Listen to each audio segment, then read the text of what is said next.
शादी होते ही मेरा शौहर मुझे शहर में एक छोटे से फ्लैट में ले आया। मैं इस फ्लैट में अकेली रहती थी। मेरा शौहर बैरून मुल्क में नौकरी करता था। एक दिन मेरा छोटा देवर रहने के लिए मेरे पास आ गया। मैं बहुत परेशान हुई क्योंकि फ्लैट बहुत छोटा था। मैं इसको मना भी नहीं कर सकती थी क्योंकि वो पहली बार यहाँ रहने के लिए आ रहा था। अगले ही दिन दरवाजे पर दस्तक हुई। जैसे ही मैंने दरवाजा खोला तो सामने मेरा देवर खड़ा मुस्कुरा रहा था। आते ही बोला कि भाभी, मेरा कमरा कौन सा है। इशारा कर दिया कि तुम इस कमरे में रह सकते हो। साथ वाला कमरा मेरा था। देखने में मेरा देवर बहुत ही खूबसूरत था। वो मुझसे सिर्फ 2 साल ही छोटा था, लेकिन खटकार से पूरा मर्द लगता था। मैंने इसे खाना वगैरह दिया। इतने में रात हो गई तो मैं जल्दी से अपने कमरे में दरवाजा बंद करके लेट गई। मैं ज्यादा इसके सामने नहीं जाती थी। दिन इसी तरह गुजरने लगे। एक रात मेरी तबीयत खराब थी तो मैंने अपने देवर को अपने कमरे में सुला लिया, लेकिन मैं नहीं जानती थी कि आज मैंने कितनी बड़ी गलती कर दी है। मैं गहरी नींद में थी जब देवर का हाथ आहिस्ता आहिस्ता मुझे अपने जिस्म पर लगना महसूस हुआ तो एक करंट सा दौड़ गया। लेकिन मैं 6 महीने से रुकी हुई थी, इसलिए ना चाहते हुए भी अपने आप पर कंट्रोल ना कर पाई और देवर के हाथ पकड़कर अपने अभी कुछ ही देर पहले मेरी सास का फोन आया था। कहने लगी कि कल ही अहमद यहाँ शहर पहुँच जाएगा, इसकी नौकरी शहर में लग गई है।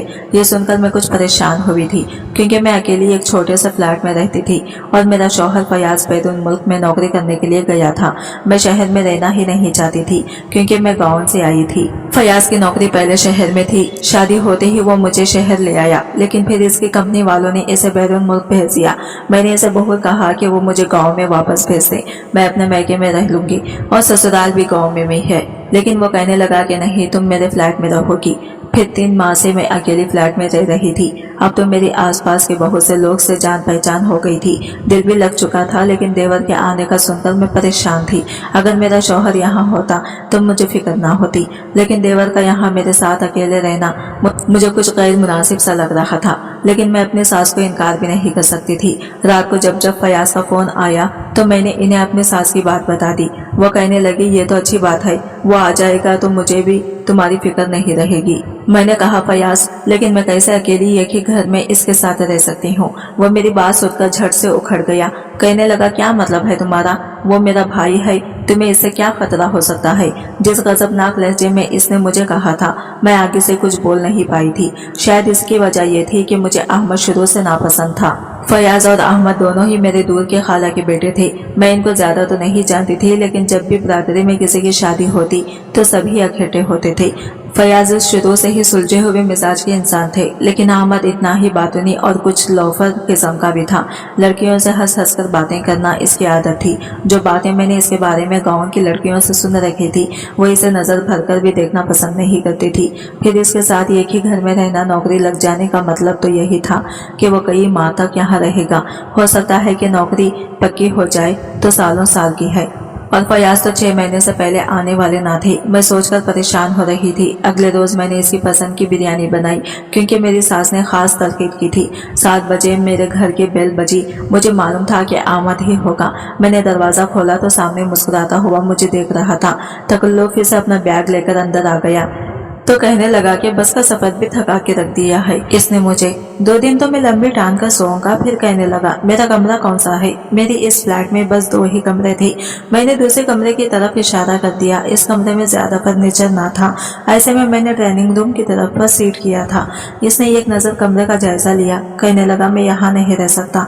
ऐसा करता हूँ, यहाँ पर सो जाता हूँ, यहाँ पर प्यार की नींद आती है। ये कहकर वो बड़े आराम से वो मेरे कमरे में चला गया। मैं इसे हैरत से देखती रही कि बहस करने के बिल्कुल भी मूड में ना थी कि क्या सोचेगा। भाभी ने आते ही बहस शुरू कर दी।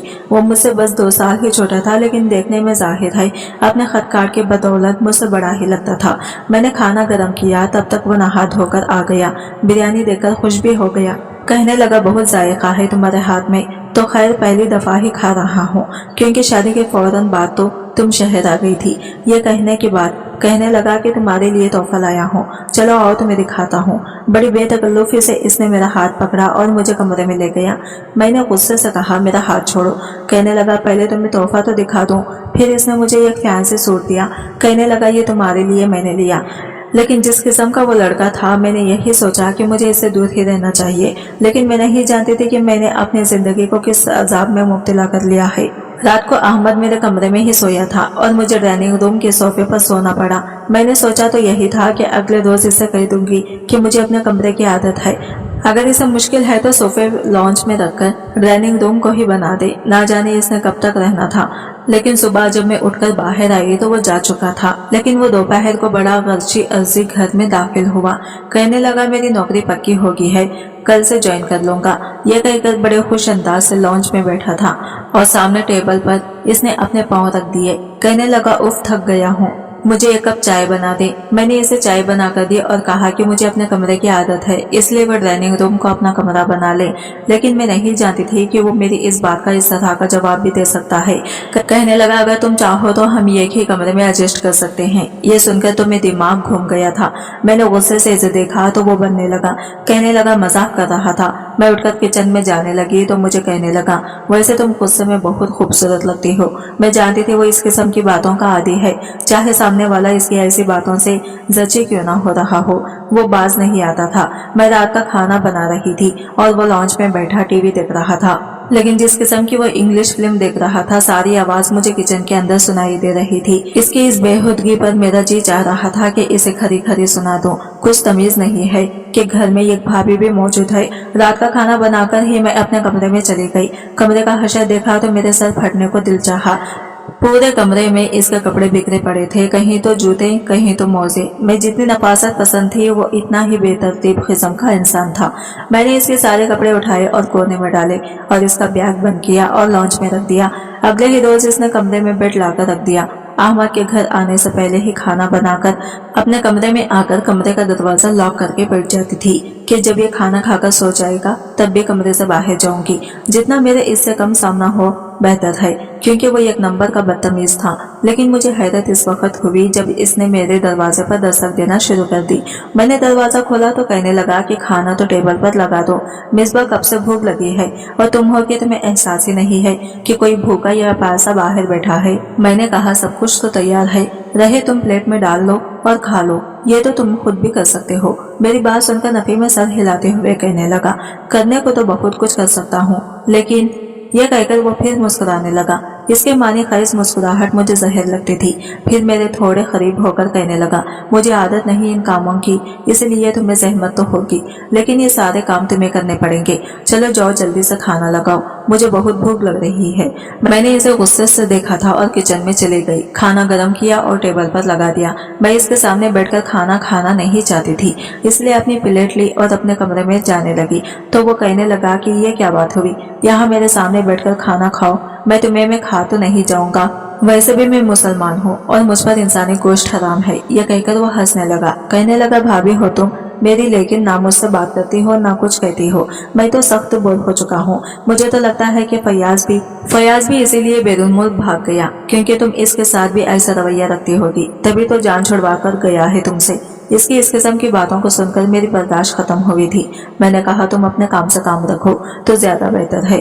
तुम्हें खाना मिल रहा है, बस वो खाया करो। मैं कहाँ बैठी हूँ, क्या करती हूँ, क्या नहीं करती, इससे तुम्हारा कोई ताल्लुक नहीं है। मुझे गुस्से से बोलते हुए देखकर वो मुस्कुराया था। कहने लगा मत बात किया करो, गुस्से में तुम ज्यादा अच्छी लगती हो। हाय काश ये फयाज की जगह मैं होता तो। इसकी बात सुनकर मुझे आग सी लग गई। मैंने कहा तुम्हें शर्म नहीं आती इस तरह की बातें करते हुए। वो कहने लगा कैसे शर्म, जानती हो देवर भाभी में कैसे कैसे मजाक और बातें चलती हैं, लेकिन तुम तो शायद आदम बेजाद किस्म की लड़की हो। जरा मेरे साथ वक्त गुजार कर तो देखो, तुम्हें अंदाजा होगा जिंदगी कितनी हसीन है। ये कह के वो एक के बाद एक रोटी का निवाला मुंह में डाल रहा था। मैं बस इसे गुस्से से देख सकती थी। मैंने कहा कि फयाज से बात करती हूँ, वही तुम्हें तमीज सिखाएगा कि भाभी से कैसे बात करते हैं। मुझे लगा था कि इस बात पर अपना रवैया दुरुस्त कर लेगा, लेकिन ऐसा नहीं हुआ। इसे तो जैसे किसी बात की परवाह तक न थी। मैं फोन पर फयाज को अहमद के बारे में सब कुछ बताती थी कि वो किस किस्म की बातें मेरे साथ करता है, लेकिन फयाज अजीब इंसान था। कहता है कि तुम गलत सोचती हो, वो ऐसा नहीं है। इसे अपने भाई पर ना जाने क्यों इतना भरोसा था। वो कोई बात भी अहमद के खिलाफ सुनने को तैयार न था। एक बार मैं अपने कमरे में सो रही थी, मुझे अजीबोगरीब सा शोर सुनाई दिया और इसी शोर की वजह से मेरी आंख खुली थी। मुझे लगा जैसे मेरे कमरे की गैलरी में कोई मौजूद हो। मेरा दिल तो धड़कना भूल गया था। मेरे कमरे की गैलरी में इस वक्त कौन हो सकता था। मैं खामोशी से बेड से नीचे उतरी और धीरे धीरे चलते हुए गैलरी की तरफ आ गई। मैंने हल्का सा पर्दा हटाकर देखा तो मेरी जान ही निकल गई। दो नौजवान हाथ में पिस्टल लिए गैलरी में खड़े थे। मैं नहीं जानती थी कि मेरी गैलरी का दरवाजा अंदर से लॉक है या खुला है। अगर वो गैलरी के अंदर आ जाते तो फिर इससे आगे तो सोचना मेरे लिए सुहाना रूह था। तेज कदम से चलती हुए कमरे के दरवाजे तक पहुंची और अपना कमरा खोलकर बाहर निकल गई। मैं बुरी तरह पर हवास थी। समझ नहीं आ रहा था कि क्या करूं और क्या ना करूं। मेरा कमरा अंदर से लॉक होता था, बाहर से नहीं। वो लोग तो दरवाजा खोलकर बाहर भी आ सकते थे, इसलिए मैंने देवर का दरवाजा खटखटाया दिया। कुछ देर बाद इसने दरवाजा खोला। शायद वो भी गहरी नींद से जागा था और मुश्किल ही आंखें खोलकर मुझे हैरत से देखने लगा। मेरे चेहरे की बदहवासी देखकर मुझसे पूछने लगा कि क्या हुआ है। मैं फौरन इसे पीछे हटाकर इसके कमरे में आ गई। दरवाजा अंदर से बंद किया और कुंडी लगा दी। ये देखकर वो बहुत हैरान था। मेरी ये हालत ठीक न थी। बदहवासी की वजह से लफ्ज जबान से नहीं निकल रहे थे। मैंने बहुत मुश्किल से कहा, मेरे कमरे में चोर। मेरी बात यहाँ तक पहुँची थी कि हमारे कमरे के दरवाजे पर दस्तक हुई। यह सुनकर तो मेरे रहे औजार भी खता हो गए थे। अपने कमरे की दस्तक की आवाज सुनकर तो अहमद भी घबरा गया था, लेकिन मेरी हालत तो ये थी कि मेरा दिल ही धड़कना बंद हो जाएगा। मैं नहीं जानती थी कि खौफ के मारे कैसे, लेकिन मैं इसके सीने से लग गई और इसकी कमर को दोनों हाथों से जकड़ लिया। मैंने कहा, बाहर चोर हैं। ये लोग मेरे कमरे में थे। मुझे डर लग रहा है। खौफ के मारे मुझे लग रहा है कि शायद मेरी जान ही निकल जाएगी। मुझे अपनी इस गलती का बिल्कुल भी एहसास न था। शायद मैं बेहद खौफजदा हो चुकी थी। कमरे में दोबारा से दस्तक होने लगी। बाहर जो भी था वो कहने लगा कि दरवाजा खोलो। मैंने अपने देवर से कहा कि दरवाजा ना खोलना या हम दोनों को मार डालेंगे। मैंने इनके हाथों में पिस्तौल देखा है। मैं इसके पहलू से गई ये सब कह रही थी। वो मुझे कहने लगा कि तुम परेशान मत हो, ये लोग अंदर नहीं आ सकते, दरवाजा लॉक है। इसने मुझे खुद से दूर करना चाहा, लेकिन मैं खौफ के मारे इस कदर डरी सहमी हुई थी। वो मुझे अपने साथ लगाए बेड तक ले आया, फिर मुझे बेड पर बिठाया। वो भी मेरे बराबर भी बैठ गया। कहने लगा, डरो मत, मैं हूं ना। दरवाजे पर फिर से दस्तक हुई थी। नौजवान ने कहा कि दरवाजा खोलो वरना हम दरवाजा तोड़ देंगे। यह सुनकर मैंने इसका हाथ अपने दोनों हाथों में जकड़ लिया। मैंने कहा, तुम बाहर नहीं जाओगे। वो कहने लगा, ये मेरा कुछ भी नहीं बिगाड़ सकते। मेरा हाथ छोड़ो, ये कह के इसने अपना हाथ मेरे हाथ से छुड़वा लिया। अब तो मेरा दिल सीने में जैसे थम सा गया था। मुझे ये डर लगने लगा कि कहीं आपस में दस्तों गिरेबान ना हो जाए, कहीं वो लोगों इसे गोली ना मारते। मैं फौरन से उठकर अहमद के पास आ गई। मैंने कहा, ये तुम क्या कर रही हो? कहने लगा, मैं कोई बुज़दिल थोड़ी हूँ, इनका मुंह तोड़ना अच्छे तरीके से जानता हूँ, बस तुम कमरे से बाहर मत निकलना। मैं रोने लगी। इससे कहने लगी कि खुदा के लिए तुम कहीं मत जाओ, ये ना हो कि वो तुम्हें मार डाले। वो कहने लगा, तुम परेशान मत हो, मुझे लड़ना भी आता है और गोली भी चलानी आती है। यह कहकर वो कमरे से बाहर चला गया। कमरे का दरवाजा बंद कर दिया। फिर मुझे बाहर बहस की और चीखों पुकार की आवाज आने लगी। वो लोग जैसे लड़ रहे हैं। मेरा दिल इस कदर धड़क रहा था जैसे किसी बेलगाम घोड़े की तरह से भाग रहा हो। मेरे होंठ सफेद पड़ चुके थे, मेरी रंगत फीकी पड़ चुकी थी। मैं दोनों मिठियां बिची बेड पर बैठी थी, बुरी तरह से कांप रही थी कि कहीं अगर अहमद को कुछ हो गया तो वो लोग मेरे साथ क्या करेंगे। खौफ के मारे मेरी हालत गैर होने लगी थी। मुझे लगा मेरा दम घुट रहा है। मैं नहीं जानती कि कब और कैसे, लेकिन मैं होश की दुनिया से गाफिल हो चुकी थी। शायद खौफ के मारे मैं बेहोश हो चुकी थी।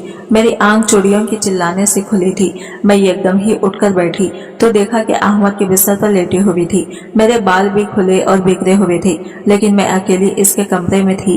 एकदम तो मुझे यह समझ नहीं आई कि मैं इसके कमरे में आई कैसे, लेकिन फिर रात का गुजरा वाकया मुझे याद आने लगा। मेरे होश उड़ गए थे। मुझे तो ये तक नहीं मालूम था कि बाहर हुआ क्या था, और इसके कमरे से आई तो अहमद बैठकर सिगरेट पी रहा था। इसके बाजू में पट्टी बंधी हुई थी और सर पर भी जख्म का निशान था। ये देखते ही मैं पास आ गई। मैंने कहा कि तुम यहाँ, और वो लोग कहने लगा, इनको पुलिस ने पकड़ लिया, वो पुलिस की हिरासत में है। ये कह के वो मुझसे नजर चुराने लगा था। मैंने कहा कि तुम्हारे बाजू पर क्या हुआ? वो कहने लगा कि लड़ाई के दौरान इन लोगों ने मुझ पर गोली चलाई थी, लेकिन वो मेरे बाजू से छूकर गुजरी थी, इसलिए मैं हॉस्पिटल में दाखिल कर दिया गया था। तुम शायद बेहोश हो गई थी, इसलिए तुम्हें किसी चीज की खबर नहीं। अहमद को मैं जैसा समझती थी वो वैसा नहीं था। अब तो काफी संजीदा सा हो गया था। मुझसे ज्यादा बात भी नहीं करता था, पता नहीं क्यों, लेकिन वो बहुत सिगरेट पीने लगा था। मैं इसके सामने खाना खाती तो वो किसी गहरी सोच में गुम रहता। इस बात को 1 महीना ही गुजरा था कि मेरी तबीयत खराब सी होने लगी। मुझे अहमद डॉक्टर के पास लेकर गया था, लेकिन मैं डॉक्टर के कमरे में अकेले ही गई थी। इसने जो टेस्ट लिख कर दिए, इसकी रिपोर्ट भी फौरन आ गई थी, लेकिन जैसे रिपोर्ट आई इसने मेरे होश उड़ा दिए। वो डॉक्टर कहने लगे कि मैं हामिला हूँ। ये सुनकर तो मैं चकरा कर रह गई थी। इसका मतलब अहमद ने मेरे साथ गलत काम किया था, मगर कब और कैसे मुझे तो बिल्कुल भी याद नहीं आ रहा था। मेरा दामन बिल्कुल खाली था। मैं सोच सोचकर परेशान थी। इसने मेरे साथ ऐसा क्यों किया? मैं इसके भाई की बीवी थी, इसे शर्म आनी चाहिए थी। ऐसा सब कुछ करता रहे, लेकिन घर जाकर तो मेरे होश ही उड़ गए। सामने ही फयाज खड़े थे, मुस्कुरा रहे थे। कहने लगे कि कैसा लगा मेरा सरप्राइज। ये देखकर तो मेरा दिल धक सा रह गया था, लेकिन मैंने देखा कि अहमद भी कुछ तरजीब था। मैं फयाज के पास चली गई। इस वक्त मैं इस कदर दिल बर्दाश्त हो चुकी थी कि मुझे समझ नहीं आ रहा था कि मैं क्या करूं। मैं इसके साथ लगकर रोने लगी कि इन्हें कैसे बताऊं कि इनके भाई ने क्या हुआ, मुझे बर्बाद कर दिया। मैं तो मुश्किल वक्त में इसके पास इसलिए गई थी कि मुझे लगा था कि वो मुझे पनाह दे देगा, लेकिन मैं नहीं जानती थी कि वो मुझे बर्बाद करके रख देगा। फयाज मेरा सर से हिलाने लगे, कहने लगे मैं आ गया हूँ, तुम्हें तो खुश होना चाहिए, रो क्यों रही हो? थोड़ी देर में अहमद भी फयाज के करीब आ गया, लेकिन इसके बाद जो हरकत इसने की, मैं दंग से रह गई थी। इसने मेरा बाजू पकड़ा और एक झटके से मुझे फयाज से अलग किया था। यह देखकर फयाज भी हैरान थे। मुझे फयाज से पीछे करके कहने लगा, दूर रहो इससे। अहमद का लहजा बहुत सख्त था। फयाज के माथे पर तेवरी चढ़ी थी। कहने लगा, ये क्या बदतमीजी है जो तुम कर रहे हो? इसके बाद जो अंशकाफ अहमद ने किया, मेरे तो पैरों तले से जमीन निकल गई। कहने लगा, तुम अच्छी तरह से जानती हो मैं क्या कह रहा हूँ। ये मेरी बीवी है, तुम्हारी नहीं। याद है ना कि निकाह के वक्त सहरे में मैं बैठा था, तो निकाह कबूल मैंने किया था, तुमने नहीं। हाँ, ये अलग बात है कि मैंने ये सब तुम्हारे कहने पर किया था, क्योंकि तुम्हें मिसबा पसंद न थी। तुम बैरून मुल्क जाना चाहते थे और वहीं से एक लड़की तुम्हें पसंद थी, जिसकी खातिर पाकिस्तान छोड़कर तुम वहाँ गए थे। यही कहना था कि तुमने वो वक्ती तौर पर मैं मिसबा से निकाह कर लूं, क्योंकि तुम वापस नहीं लौटोगे और जैसे ही चंद साल गुजरेंगे तो मिसबा को तलाक दे दूंगा। ये ड्रामा भी खत्म हो जाएगा। ये सब हकीकत सुनने के बाद मेरे पैरों के नीचे से जमीन निकल गई और मैं फयाज अपने शौहर पर आंखें बंद करके भरोसा करती रही। जब मुझे हकीकत का पता चला तो मैंने अहमद के साथ प्यार शुरू कर दिया, जिन्होंने मेरी खातिर अपनी जान दौड़ पर लगा दी थी। अगर इस वक्त अहमद ना होता तो शायद मैं इस दुनिया में ना होती। आज मैं अहमद के साथ खुश खुदम से जिंदगी गुजार रही हूँ। जो इंसान दिखने में जैसा होता है वह हकीकत में ऐसा नहीं होता, इसीलिए किसी के किरदार पर उंगली उठाने से पहले ही एक बार जरूर सोच लिया करें। आज की वीडियो कहानी आपको कैसी लगी कमेंट करके जरूर बताइएगा, और वीडियो अच्छी लगी है तो लाइक शेयर जरूर कीजिएगा, हमारे चैनल को सब्सक्राइब करें। मिलते हैं अगले वीडियो के साथ, तब तक के लिए बाय बाय, टेक केयर, अल्लाह हाफिज।